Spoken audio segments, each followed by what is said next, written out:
Welcome, Dr. Rajeeve. Floor is yours, Dr. Sridhar. Oh, okay. I thought Arya was going first, but hi, I'm Aarti. I am actually a super fellow, I guess, because I'm doing an extra year right now, focusing on thoracic oncology at the Mayo Clinic to kind of build my trial portfolio. Um, I did medical school and I grew up in India, did my medical school there, and then moved here afterwards. But I'm kind of like a reverse immigrant. I moved to India when I was 10.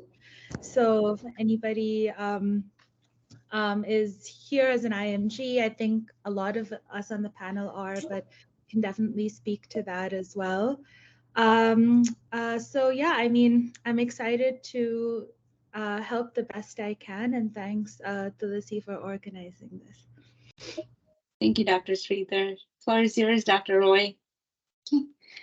Thank you, Tulsi. Hi, everyone. I'm Arya Mariam Roy. I'm a third-year Hematology and Oncology Fellow at the Roswell Park Comprehensive Cancer Center. I did my medical school in India. So I graduated from Government Medical College Trivandrum, which is in Kerala. Then I came to US and I did my residency from University of Arkansas for Medical Sciences. Then my next stop, which is where I'm at right now, which is Roswell Park Comprehensive Cancer Center.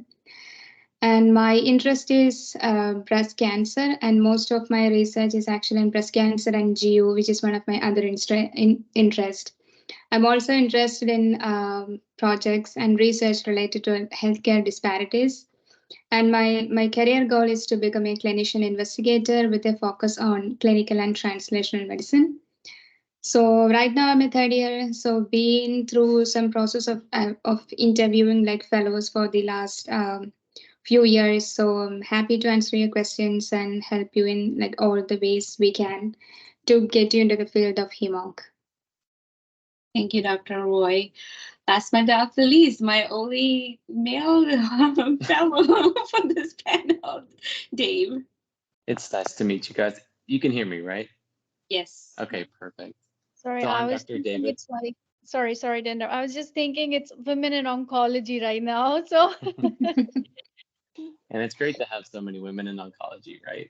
But I'll be the token male, I guess.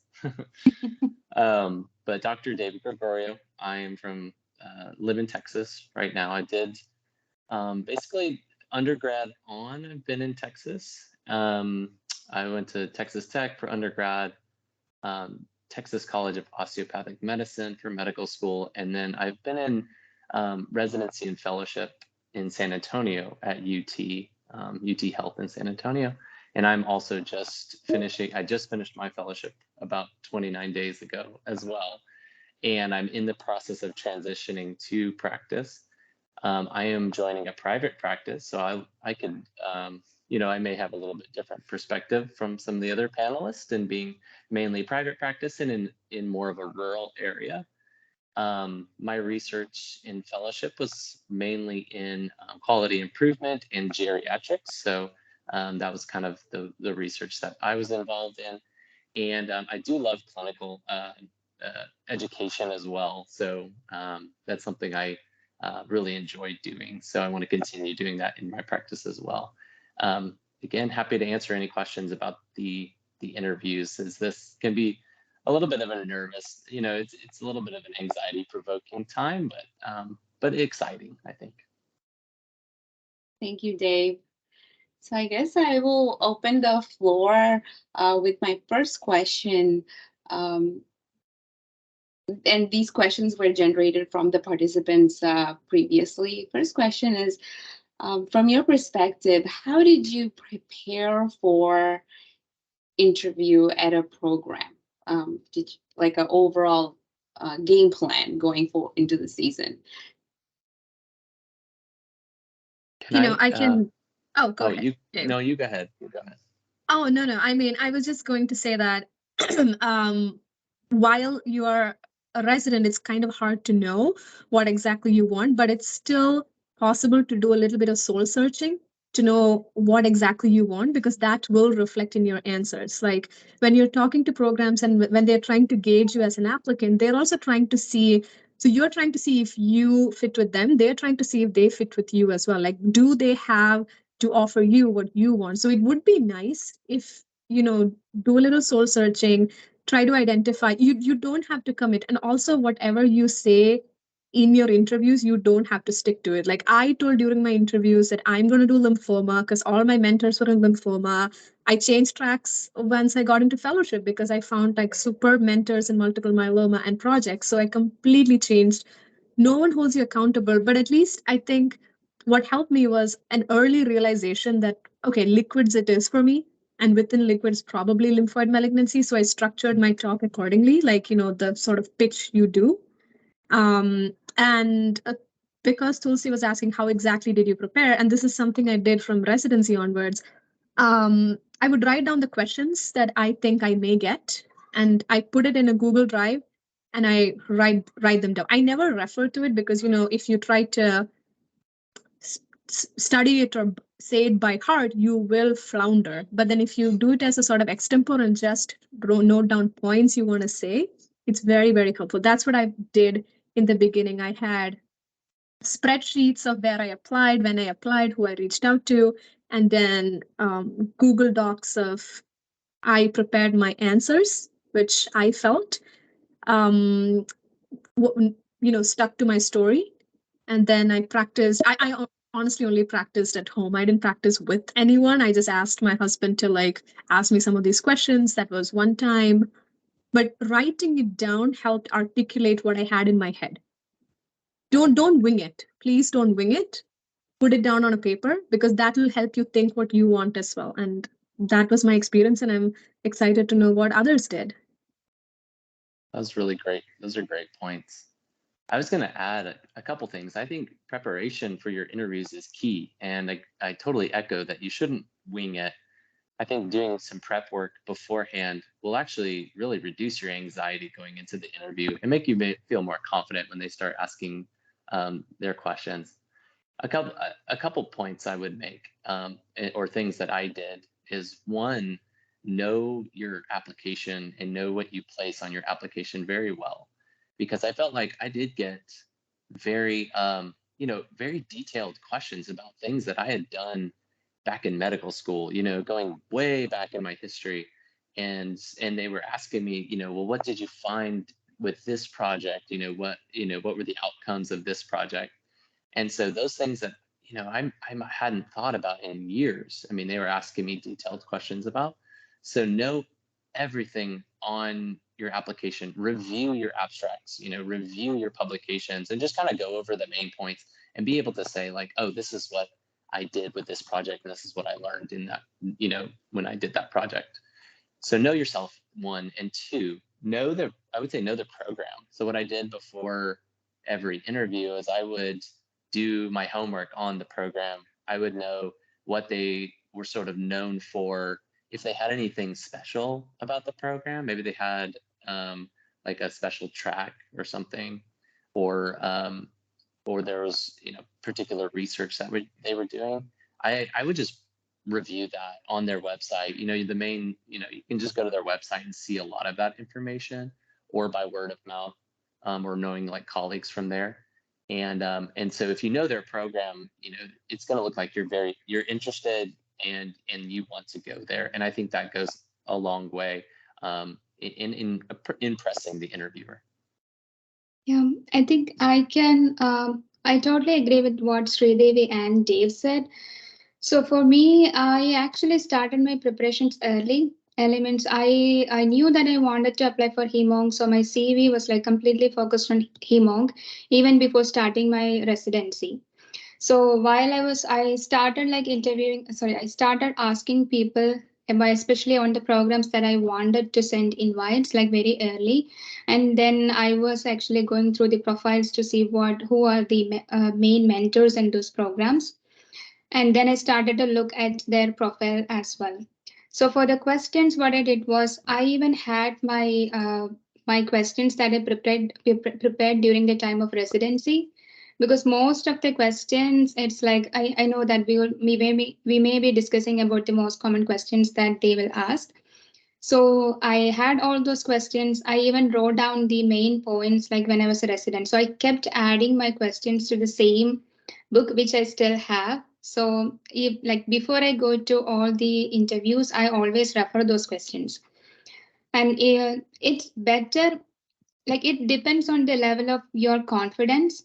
So if you're very confident that you can actually talk to the interviewers during the time of the interview, you don't have to like practice this every day. But if you feel like you don't know much, or if you feel like you're not that confident, I would say that you find a partner. So that partner doesn't have to be a person who is applying for like HEMONC. It can be like any person who is applying for like fellowship, or like maybe your junior who also wants to apply next year. So it's better to have a partner if you're not that confident about like how to present things. It's all depends on like how you present yourself. So basically you're trying to sell yourself, which is like even if it's residency or fellowship, or even if it's like job. So right now I'm going through the job interview. So you should practice yourself, or like you can just ask your family to ask you questions and see how you're presenting, so that you don't have to like think twice before like, or like you don't have to think like before you say like all these questions. That's one thing. And the other thing is, like Dave said, you should know exactly your CV, like every points in the CV, because I still remember most of the time they will ask you like very standard questions. Then they will ask you like the main projects or something that you would like to say. But in some places, especially if your CV has like a lot of projects, like lot of abstracts or like lot of publications, some attendings will be like very picky, because they want to know if you just added those things, if you just ask your senior to like put your name on that. And if you don't know like anything about that project, that would look really bad during the interview. So even if your senior helped you to get that publication, you just did like data collection only, you should know that project. Because I worked in myeloma at that time, so I had a project about like daratumab, and then the interviewer was specifically asking me about the mechanism of dara, the target of dara, which is actually a myeloma fellow question. But still, I got it because I had like three projects on myeloma. And I already wrote down those things. I even had the mechanisms written down in my notebook. And it was harder for me to remember at that time. So before every interview, I was actually like referring main like targeted agents, their mechanism of action. I mean, not everything, the main things that I have just in my CV. And the next thing is, and you should know about the interviewers very well, the person who will be like interviewing you, because especially if, let's say if you have like a lot of breast cancer projects, and if a breast cancer person is interviewing you, they will specifically ask you about the projects related to breast cancer that you did. So you should know your reviewers very well, so that you can like you can ask them questions related to their specialty, which would look very well. And at the same time you can be like prepared about like the things that you can tell them. The only thing I would add to this is, I mean, a few things. One is you guys already submitted your application, so take a deep breath. The half of the work is already done. Okay, so that's already done. Now the next step is getting the interviews. Now, assume you guys get the interviews in places that you want. It is very unlikely that they will do knowledge-based tests. It's very unlikely that they will test you on your knowledge about various things. Maybe it has happened, but technically they're not supposed to do that. Now, having said that, I think it's very important to know your projects, know your results, understand why you guys did certain projects, the stuff that other people said, but also have good questions prepared, because a lot of the interviewers will start with, what can I tell you about this program? Or what questions can I answer for you? And if you don't have questions, a lot of the times the interview is kind of over. So I would have questions. If it's a PD, you can ask them questions about the program. If it is somebody who's focusing on an area of research, like whatever, myeloma or thoracic or whatever, you can ask them certain things about their projects, ask them what are the opportunities for fellows who are joining, ask them stuff related to education, if that's something you're interested in. So just pick out some questions. Some of them can be generic that you can recycle, and some of them will be program specific based on the person who's interviewing you, based on their research or their clinical expertise. I think you should know your program. The honest truth is, if you go to a very big academic program and you tell them that you want to go into private practice at your interview, or if you go to a program which is very more clinical and tell them that you want to become a clinical investigator, it may or may not match their interests. Now, I don't think you need to lie about what you want, but I think you need to be very careful about your goals and the program's goals when you guys talk about it. And I think sometimes if you have 20 interviews, then I think it's okay. You can tell everybody exactly what it is and speak your truth, and you'll be okay. But if you don't, and you only have 5 or 6 interviews, I think it's important to be careful about what you say. And like Sridevi said, I mean, you can say, I mean, if you're not, first of all, if you're not sure about what you want to do, it's okay. I wasn't sure about what I wanted to do. I thought I wanted to do sickle cell, and I'm in thoracic oncology. So it's totally okay. But if you are sure, you can tell them that. So I think some things you have to be true to yourself. And I think some things you have to know the program before you speak with them. I just want to add one thing. Guys, Yeah. Oh, go ahead, Arya. Sorry, Sri, go ahead. Yeah. Oh, no, I mean, the one big difference from your residency level of interviews to fellowship level of interviews, I mean, all the panelists here said great points, 100%. I think the one difference, because as you climb up the ladder of, training in academia, and again, a big difference which you'll hit once you get to the job interview section is, not just talking about your past, but what you want to see yourself in the future as. That's a huge portion.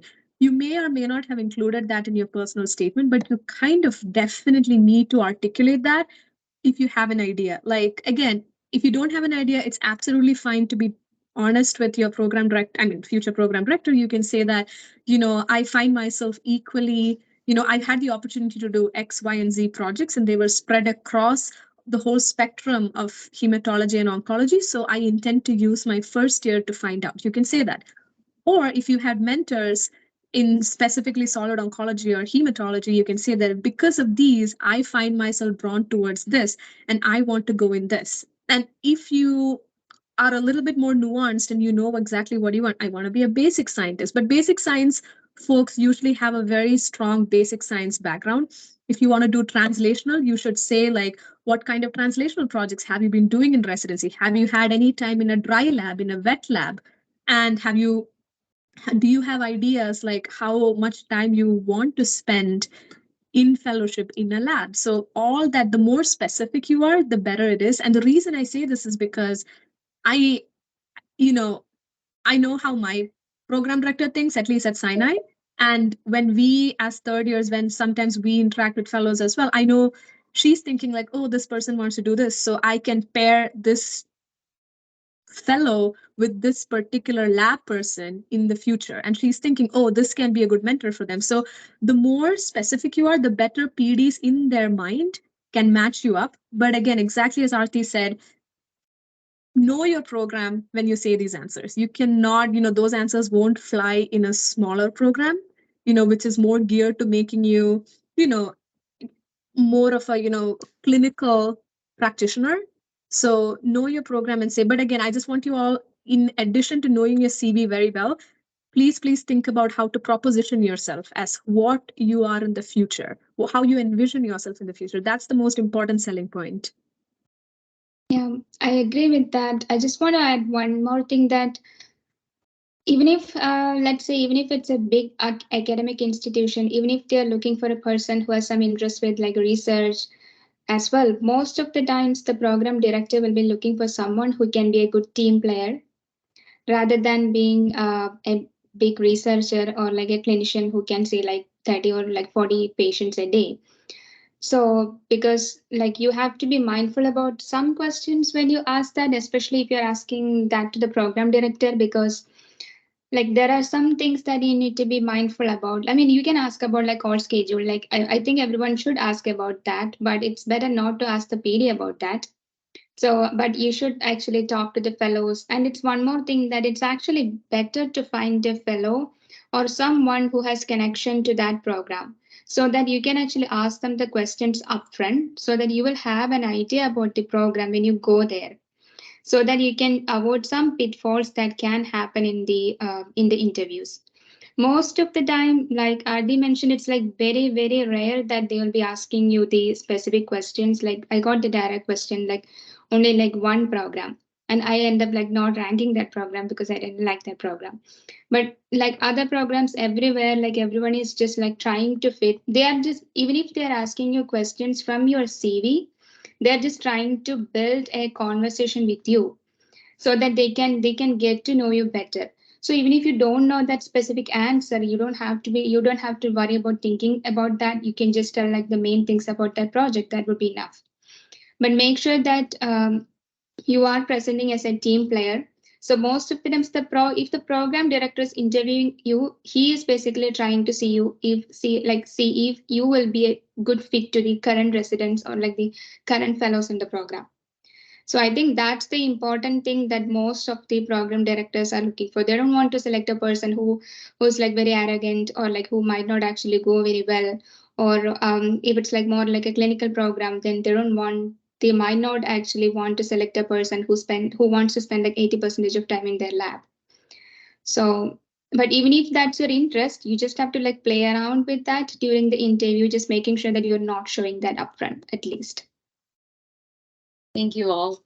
My second question from the participants is, how were you guys actively trying to increase your chances of getting interviews? And I say this because I get sometimes panic messages from my group members, our other residents, ID fellowship, nephrology have all sent out their interview invites, and we're getting anxious, and it's been only 1 week. What are some of the tips or any suggestions on how to approach this? I can take this one first. So I was at the University of Texas in Houston, by the way, Dave, before this, and I was part of the selection committee for both the residency and the fellowship. And in my opinion, and I think other people may have different opinions, but I do not think cold emailing programs is a good idea. Some people might give you a chance, but a lot of people might use it against you. And I've heard a lot of discussions about, oh my God, this person's called me and texted me so many times. So I wouldn't do that. However, what I will say is if there is a program and there is somebody in the program who you would really want to work with, for example, I'm just spitballing just because I'm going to talk about what I know. Like I'm at the Mayo Clinic now. So I love, my area of interest is mesotheliomas. There's a big mesothelioma guy here. So if there's somebody you really want to work with, you can email them and say, hey, this is who I am. I'm from here. I really like the work you did in this, and be very specific and say it would be in alignment with my career goals to work with you. I'm applying this year for fellowship. I would love to chat with you more about this, blah, blah, blah. So I think that in my mind, that is the only time when it's okay for you to email somebody. If you have people who you know at different programs, it's okay to ask them to put in a word for you. It's okay to ask fellows at different programs to speak with their PDs, or faculty at different programs to speak with their PDs about you. That's okay. That's not illegal. But technically, we're not supposed to be emailing people like that. Just like how programs are not supposed to be telling us we're ranking you number 1, 2, or 3. It still happens. Some people get away with it, but I wouldn't do it. I would say you guys have already submitted your applications. There's not much more you can do at this point unless there's, again, a program or somebody you really want to work with. It's a waiting game, and it's tough, but you've just got to wait it out. It's my opinion. I I agree with you, Arti. I don't think there's a whole lot you can do once the application is submitted. Just wait, just hold on, and wait for those interviews to come in. The one thing, if you guys are attending conferences, that's a good place to meet, people in your area of interest, like, for Arti, thoracic oncology, for me, heme malignancies, for Arya, breast. And if Dave was thinking about, outcomes research, Dave, I'm spitballing here, I don't truly know.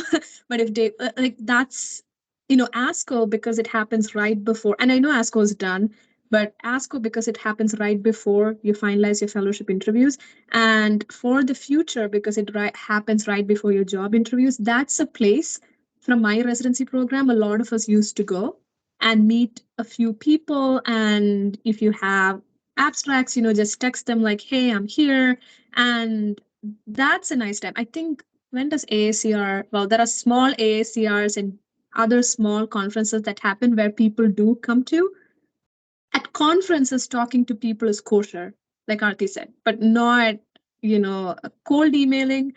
I only reached out to one particular place because there was one person I wanted to work with. But I confess I did that in residency, and that was a very IMG thing of me to do. And I did that. I did not do that for fellowship because I got the same advice.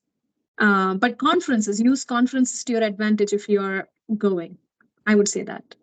And what about PDs giving a call for the program? We've heard some mixed responses and thoughts on that. That's fine. Yeah, I mean, your PD is not going to call 1,000 programs for you. If your PD likes you, they may call one program for you if you really ask them to many times. So play your cards right. But yeah, that's fine. Yeah, I actually asked I really wanted to be in a program. So I asked my PD if he could, I did not ask for like all the programs that I was applying. I just specifically asked for like one program, if he could recommend me, or like if you could just call them and see. And he did that, and I got an interview from that program as well. So, but I just asked for like only one, because you don't want to ask for like 5 programs to your PD. I mean, if your PD is very supportive, but most of the time, I would say, rather than your PD, it would be better if you ask your direct mentor at your institution to call for you. Because PD, listen, I mean, most of the time the PD is like, there'll be like 30 residents working in a program. The PD might not know your work. So it's better if you ask a person who know your line of work and who can vouch for you. If the PD is just calling and saying that, hey, I'm calling for one of my residents in my program, that might not look very good.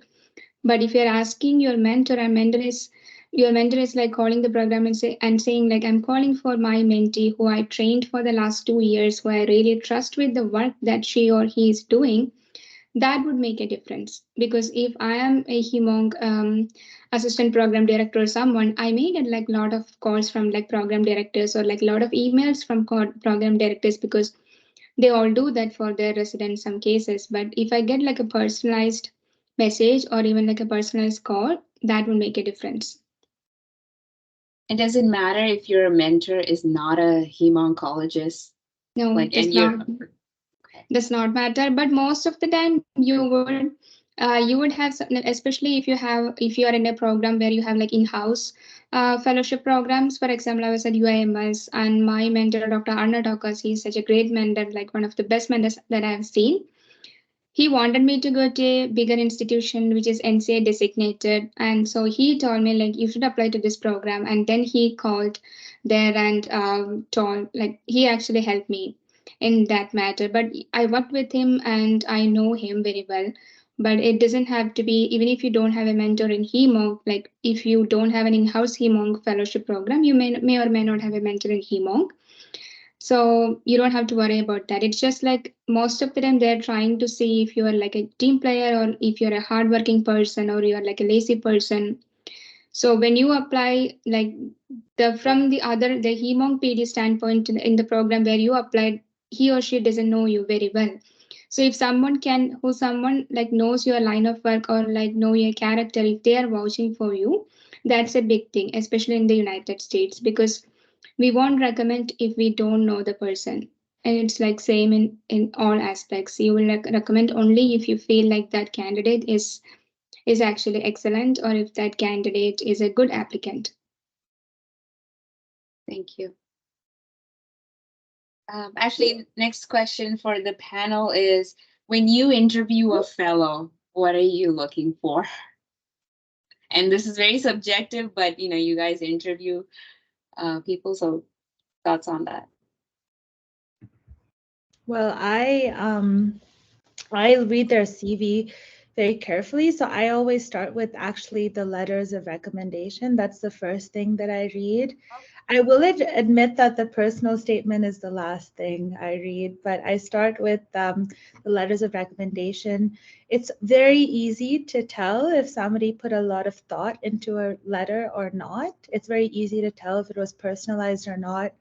And things that I'm looking for is somebody who's a team player, somebody who puts patient care first, somebody who's inquisitive. And then the next thing I do is go through the CV and I look at kind of what they've done in terms of research or even if they haven't been able to see a project through completely. So it doesn't necessarily have to have resulted in a publication right before, but what are the projects they're working on? And then when I speak with them, I try to understand really what they're looking for in a program, because I think the CV, in my mind, a lot of the programs already have your rank in their mind when you get an interview for fellowship, unlike residency where they want like somebody who like loves everybody and like will bake cookies for you and jokes apart, but I think fellowship, they really want to know. The interview is mostly just to know if your interests align with the program and to make sure that you're a normal person. So I think I would try to understand what they're looking for in a program and see if I can match that, and then try and get to know a little bit more about them.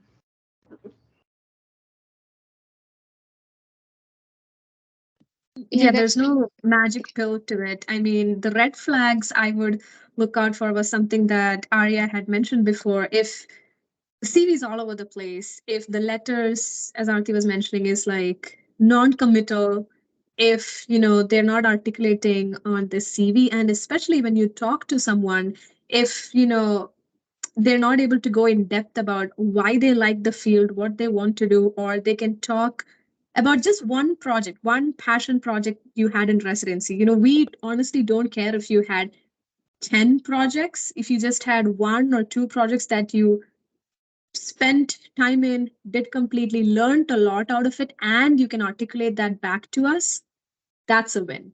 Rather than having all 10 fingers on 10 pies, if you bake the whole one pie and if you can show it, I think that's a win.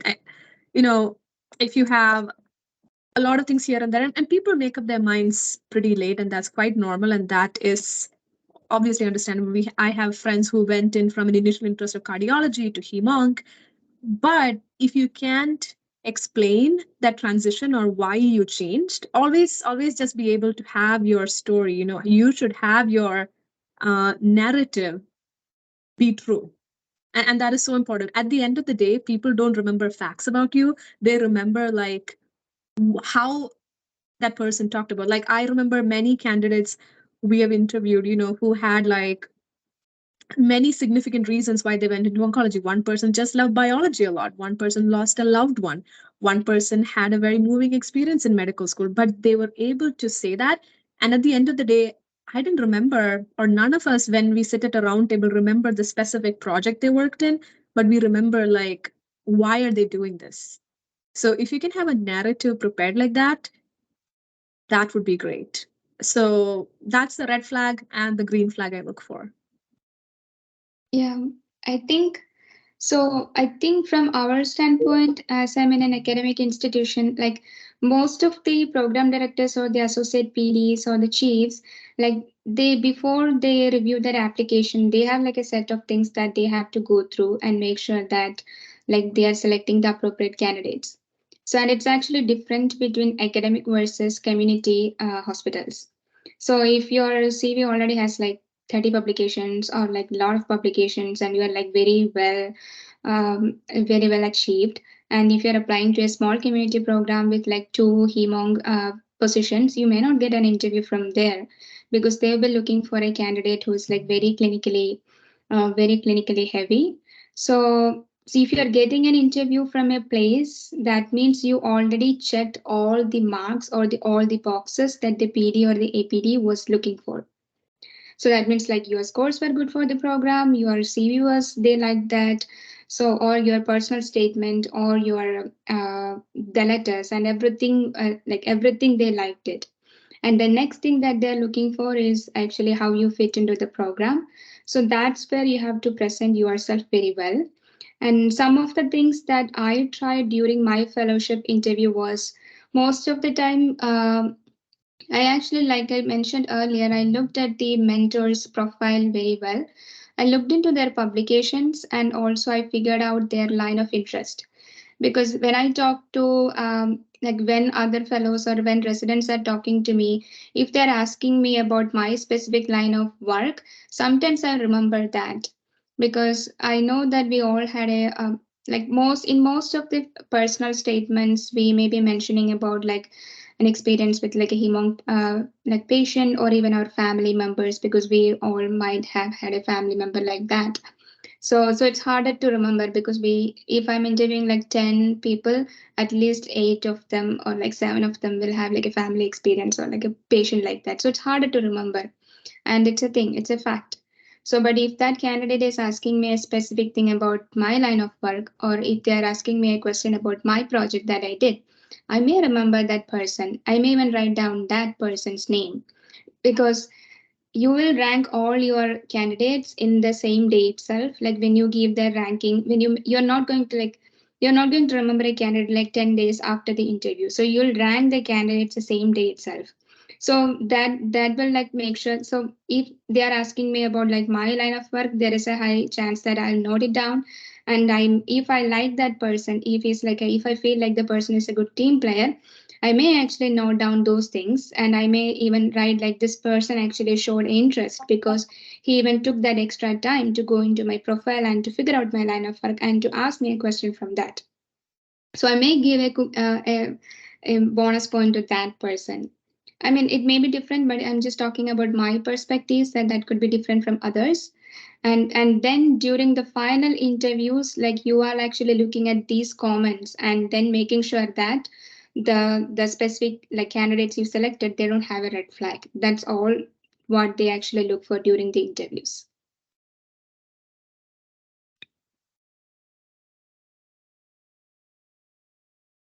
Okay. Thank you all for moving to the next question. What are some of the questions to ask a fellow who may be interviewing you? I can start with this one. I think asking the fellow is really asking the person who's on the ground, so to speak, of the program. You want to know you can gather information about what their life is from the day to day. They're the best ones to really ask questions about the call schedule, what your schedule is going to look like, what your rotations may look like, because they're going to know really better than the attendings that you'll be interviewing with. Also, they're the ones I would ask, red flags about the program, because most of the time, I think fellows will be honest with you. Well, especially in my program, I feel like we were very honest with applicants about, things about our program that weren't desirable. And I was fine with telling them that because I want my interviewees to have the information they need to make a good decision. And so I think asking those kind of questions, like what are red flags about, what do you not like about your program? Would you choose this program again? I think those are good questions to ask fellows. And then also ask what projects they're doing, what opportunities are available within the program.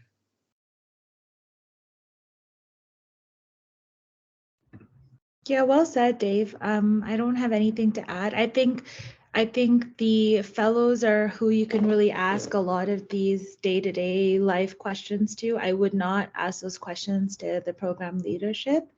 But also be likable with fellows. You never know which programs are asking fellows to look for red flags. I mean, my program did that, and I think all programs will. So be nice and approachable don't be the one person who's asking all the questions so that nobody else gets a chance to ask questions. Everything is virtual, so it's hard. Everybody should get their turn. Yeah, that's all I have to add. This is a fun question I got right now. I'm taking questions from people texting me. What are some red flags that you have seen that we should really stay away from? Well, gunners, that Oh. was my big one, right? Sorry, Sridevi, go ahead. Oh, I have someone. Oh my God. Someone fell asleep in a Zoom room. That's a big red flag. And this was someone from an Ivy League place as well. And we were like, so, Oh my but gosh. yeah, I mean, Maybe they were just on ICU or something. the whole, I think all the 4 interviewers had a feeling that he was very checked out. Oh. So please don't be checked out. Be equally interested in your 15th interview as is your first interview. Please don't be checked out. Be polite, be interested, but not overly enthusiastic and taking up a lot of space. And please, please, please don't be a wallflower. Just don't listen. Yeah. I would say like it's really difficult virtually because like, you know, when you're in person, I mean, I think except Arya, I think the rest of us are the same years. We were the last year of You were in-person. the last year of in-person, exactly. Right. So Arya didn't get that chance. But you know, you can like yawn a little bit and turn back and stuff like Yeah. that. But over here, everything is just there. So you can look bored because people would notice Yes. if you look bored. So it And sucks, but you have to be like, oh, okay. Yeah. Yes. You have don't turn to Almost off your show them. exaggerated expressions. Don't Yeah. turn off your cameras if they ask you to turn on, because you see in Zoom rooms there are people who turn off cameras. No. Yeah. Do it. And I think you have to make sure one more thing, like you can have some interruptions, like you like be punctual, and even if you know that your internet is not working, you have to make sure that like everything is actually working properly. Because if you're in an interview and like half of the time if your interviewer is not able to hear you, even if your profile and everything is good, they might not get a chance to understand like a lot about you. It's not your fault, but you just have to be mindful. Because I remember like my internet connection at my home was like not that great, but during the interview season, right before my first virtual interview, I actually upgraded that and I made sure that my face and everything was like, I changed my room. I actually make sure that my background and everything actually looks nice. I didn't have any pictures or like anything else standing out in that Zoom. I mean, it's not like this right now, but still the place where I was interviewing. So you need to make sure that everything would actually look good so that they can concentrate on you. And like all the interruptions should be removed, and it should be like a well lit place so that they can see your face, and you should speak very clearly. And also you should ask them questions. I know we already mentioned this, so make sure you ask at least 2 questions. Even if you ask the same question to the other interviewer, it's okay, you can still ask that questions, but try not to ask like a lot of generic questions, because that everyone will ask the same question. So at And least give try. others a chance to ask questions to the fellows. Like sometimes there's like one person asking all the questions, and it does rub people the wrong way. Sorry, Arya, go ahead. I just wanted to piggyback off of that. Yeah, that's exactly true, because you have to mindful about your other candidate also. Because if I'm asking like 1,000 questions and my next candidate may not get those questions, and they may not feel that very nice, right? And the same way the other fellows or interviewers also will think the same thing. And about the questions that you have to ask, so it depends on your interest also. I would say if you're like very clinically focused, or if you want to go to a community hospital, like if you want to practice in community, you should ask about the clinic time and the clinic experience that you would get. You should really ask about the structure of the program, because I know in my program, it's actually very front-loaded program, and it's like purely oriented for academics.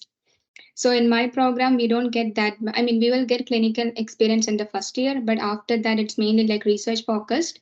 But you can do clinics as much as you like, but we don't have like a specific continuity clinic, a fellow run continuity clinic. So I don't have that much experience for like a full-fledged community oncology position. So that's one of the drawbacks of my program, but my interest is different, so that's okay with me. So you have to ask that specific question, like continuity clinic schedule and how the clinics or how the program is structured. Because if you are looking to go to a community program, you need to make sure that it's not like very front loader. It should be like evenly. In my opinion, it's at least it should be like evenly distributed between all these 3 years so that you will have experience like all these 3 years. But if you're specifically looking for an academic position, if you know that, okay, I want to go to an academic center or I want to practice in an academic center, make sure that you will have like adequate research experience. It should be an NCI designated center or like an NCCN. Both NCI and NCCN should be the great place so that your mentors will have like a lot of connections and they will be able to give you projects. They can help you get like publications and everything because you need that to build your academic career. So you need to ask all those things. And if you are very focused on research, just one more thing, you have to ask the fellows what are the opportunities the fellows are getting. Because even if you say that the attending has like 1,000 clinical trials, it doesn't mean that the fellow is doing the clinical trials. It's actually the attending is doing it. So the fellows may not have an opportunity to run those trials or like just be with him like a co-PI or with the attending. So that usually happens in like a lot of academic centers. You will run the program thinking that you will get those opportunities because there are like their mentors are like very well established or the attendings are very well established.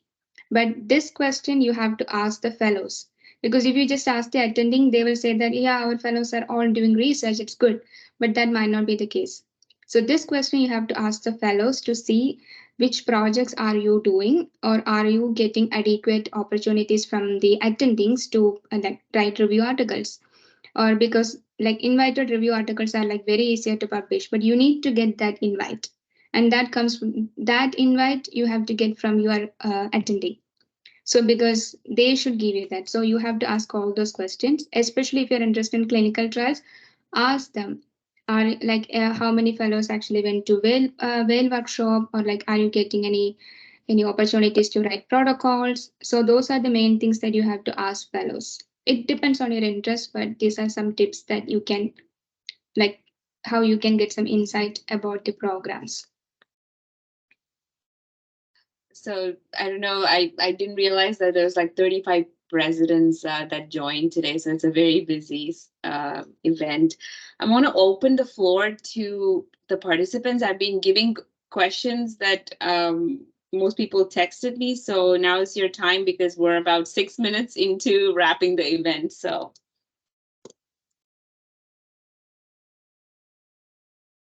Anyone has any questions last minute, or do you want me to still keep it going?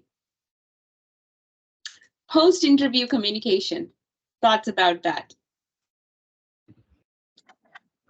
I don't think. Oh, go ahead, Sridhar. Yeah, it's you don't need to write like detailed thank you emails. That's not norm and that's not needed. But if you had a meaningful connection and a conversation with someone who, let's say I was in lymphoma and let's say someone in GI and lymphoma and GU interview, but I really connected with a lymphoma person, you can definitely reach out to them and say, hey, and that did happen multiple times. Like I think Moffitt or something. We were talking about one, like the PD there knew my mentor and the project was really interesting to him. So that was a really meaningful talk. And I remember writing to him specifically, like, I'm so glad we talked about this. I look forward to seeing you at ASH and talking to you more about my study, etc. But again, post-interview communication is not going to change your ranking. I dare say, because there's already a set list of things that you are getting scored for. You're getting scored for, your overall scores. That's you can't do anything about it. The strength of your letters, the strength of your CV, how you interviewed, your letter of communication to them is not going to be a factor there. But if you had a meaningful conversation with the PD and or a few people, please go ahead and do it. Yeah, I think we all agree with Sridhar. And while we're waiting for other questions, guys, always ask the fellows, how often do you hang out? I ask that to a lot of places, but then again, as Arti and Dave know, we were in person visiting them. So we actually got the vibe of the place because we were often Yeah. invited to like, right? We were invited to grand rounds in the morning, noon Oh, yeah. conferences. And so we got a vibe of the place, and just seeing how the fellows interacted with each other, that was a good hallmark for me. Like, oh, how is this program going to be? Can this be my future home? Um, but in the absence of that, since we won't be reverting to that, I think you can always ask, how often do people hang out with each other? What are the social activities? Um, because there is life outside work also. So that can be a fun little conversation you have on the side. Yeah, Akshat asked, sorry, go ahead, Arya. no, I just wanted to ask one more thing. So when I think I'm the only person in this panel who had virtual interviews. So it was harder at that time because you don't know the programs, or like you cannot go there, so you don't know like how the life is in that program. So it's easier to ask those questions like Sridhar mentioned. But I'm trying to remember. Maybe you all three can help me. Like I would say like all of you should actually join some communities or like Facebook groups for like hemonc application. I Because I remember like somebody was asking in the chat about like when they would send the invites. I didn't know that like some programs started like 2 to 3 weeks after the submission, but I didn't know those timings exactly. But I remember I actually joined a WhatsApp group, which was actually a Hemong WhatsApp group, and also I joined another Facebook group at that time. And those groups were like constantly, whenever a person gets an invite from a program, the candidates would post in that group. So if you're really interested, it's just that I can't remember. If any of you remember those groups, just let Tulsi or someone know so that they can pass the information. But it's good to join those communities so that you will be you will know when they're actually sending it. This is And one of the communities, no? This one? which one? The community that Tulsi is organizing. This is one such group, Yeah. right?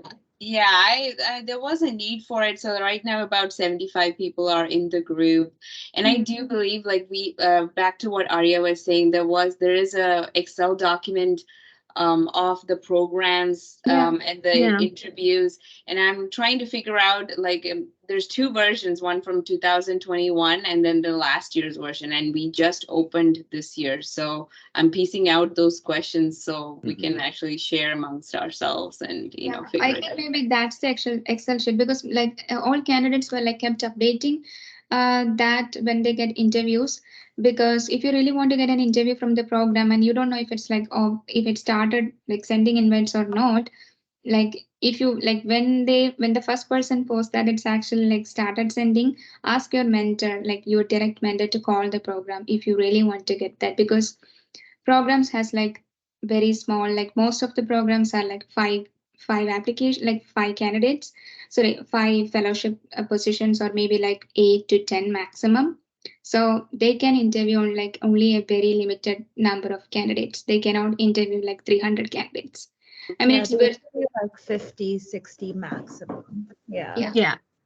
so you don't want to be the last person who is reaching out after they send like 150 interviews and just, oh, can you please give me, like your mentor is like asking you, trying to give you a favor, but the other side they cannot do that because it's all full. I will also add this because I'm assuming that in the people here, somebody might be a little bit like me. I'm a very anxious person, so these groups stress me out. So I didn't join any group. I didn't do any of these things. I had my mentor reach out to two programs I really wanted to go to, and I did get interviews from both those programs. And I just went with the flow. I practiced some important things that were in my CV, and I just studied the programs and went. So I think if somebody's like me and they're like, oh, but do we have to do these things? I think it's great if you have the organization skills to do things like this. I think more power to you. That's amazing. But if you're not like that and you're like me, I think you'll be okay too. I would just say, again, preparation before you go in, know your CV, know the programs you're interviewing. I love the thoughts that were shared earlier. Know what your career goals are and find the program that aligns with those goals. And then after that, have fun, smile, enjoy the interview process, because this is a really fun time. I just want to mention one thing. One person, I think, Ephraim asked that is there an advantage to booking interviews early versus late in the interview season? So I know that that doesn't make much difference, but I tried to schedule my like the places where I didn't want to go like a little bit earlier so that I can use that as like practice interviews. Like I really wanted to go to like Roswell or like other programs. So those programs, like I tried to do that like in the middle of the season. I didn't want to be the last person to be interviewed. At the same time, I did not want to keep that as my first interview. So that I just wanted to keep it in the middle so that it's like more comfortable for me. But it all depends on the slots and everything that they have. But from the program side, I don't think that it makes a difference. Even if they're interviewing the candidate on the first day or the last day, they rank the candidates on the date of the interview. So that doesn't make a difference. It's all for you. Okay, we're way over time. Any closing thoughts? And I think Sindhu, you had something to say. Oh, hi. I was just wondering if you foresee the programs going back to in-person interviews anytime soon, or is it going to be virtual? This year at the program directors meet in ASCO, they were really considering it for next year. There was a lot of talks about that, but I think the honest truth is it's like there are pros and cons. I think the pros are like the big one is a financial toxicity. I mean, you don't have to pay exorbitant amounts of money to fly places, and so I think weighing that, I think there is a big debate about whether they're just going to stay virtual, but I know that it's being actively spoken about. I don't know if anybody else has more information. No information, but I think someone asked in the chat, and I would love to hear the three of your experiences. But someone is asking, like, do fellowship interviews tend to be regional? And I don't know if, because I did my residency training in New York City, like a lot of my interviews were in and around the tri-state area, Chicago, Florida, and maybe, there was definitely Pennsylvania, and no love from Texas, no love from California. It was very East Coast and Midwest for me. There's nothing.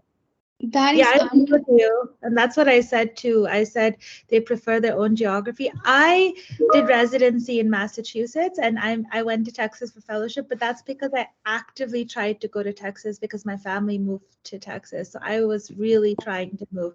But every interview I got, except for 3, were in the Northeast. So yeah. That is exactly true. I did my residency at UAMS, and I know at UAMS, we interview candidates if they have any ties to Arkansas or Texas or Oklahoma, that region. So if you really want to move to Arkansas, I think this is not the problem with like Arkansas. It's actually mainly, I see this very common in the southern region. So if you want to go to like UAB, and if you're applying from like California, like you might not get an interview from there. But if you really want to go to that program, make sure you let the program know. Or I know you all applied earlier, so you cannot change your personal statements.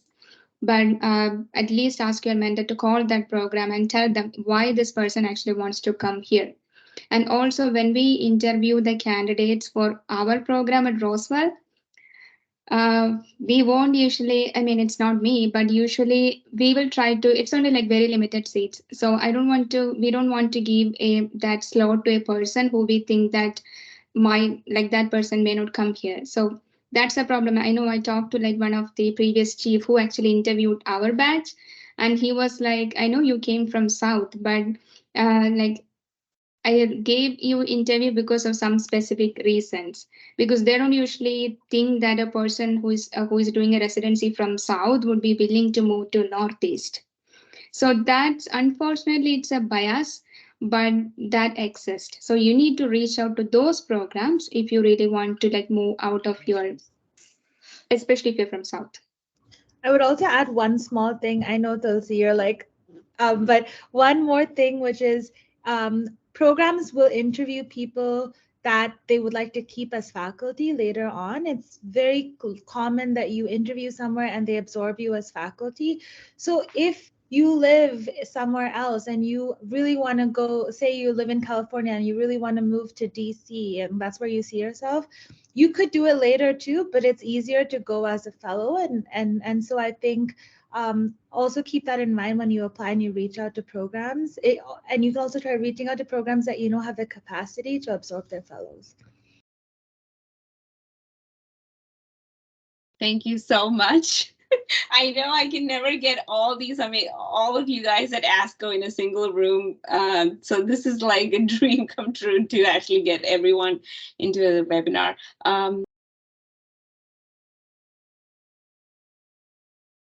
Oh, I cannot hear you anymore. Yes, somebody muted I me. can't hear Tulsi. Okay, now I can hear her. Thank you for giving us your precious time on a Saturday. We are very grateful for all the expertise, and I've taped this session so few people who couldn't join us will be able to listen to you. I will leave the floor to you for one parting advice to all of us. I would say chill. You've already submitted your application. It's stressful. Being a physician is stressful as it is. You've gotten this far. You went to medical school, then you got into residency, and then you got through residency, and some of you did PhDs, and then some people did research. Some people did something else before medical school. You've done all those things. It's okay. Everything works out. Everything happens for a reason. Everyone will be happy eventually. 100% for all the international medical graduates out there. You know, we have forged some of the path ahead, and we also stand on the shoulders of giants before us, and you will do good as well. Do not worry about your visa status. Do not worry about, you know, what you do after. We all have been through it. You will be fine. That's my advice to people who are on a visa, because I am navigating that. Yeah, exactly. Visa is a big issue, but I think we all can figure that out. But just relax, everything. Like we all made this far, so you all will be able to do that. Yeah. Being successful in your career is a big thing, and there will be like a lot of people to help you. It's just that you need to ask the right person the right question at the right time. I think that's the best thing that can help you. Floor is yours, Dave. I think you're on mute. Dave, I think you're on mute. Thank you, Tulsi. I don't know how that happened. Not much else to add. Kind of what I said before, and preparation is key. But I would also say, you know, stay true to yourself, know yourself, and know your story, and then be able to say that to your interviewers, and that goes a long way. And I wish you guys the best with your interview season. Thank you, everyone. It was Have a nice wonderful to weekend. And Tulsi did a great job on organizing this. I know you put a lot of effort into this, and really, it's amazing. So I wish I had something like this when I was applying. Thank you all. Necessity is the mother of invention. Thank you, guys. Take Have care. a wonderful Bye. weekend. Bye. Have a good Bye-bye. night. Thank you. Bye all.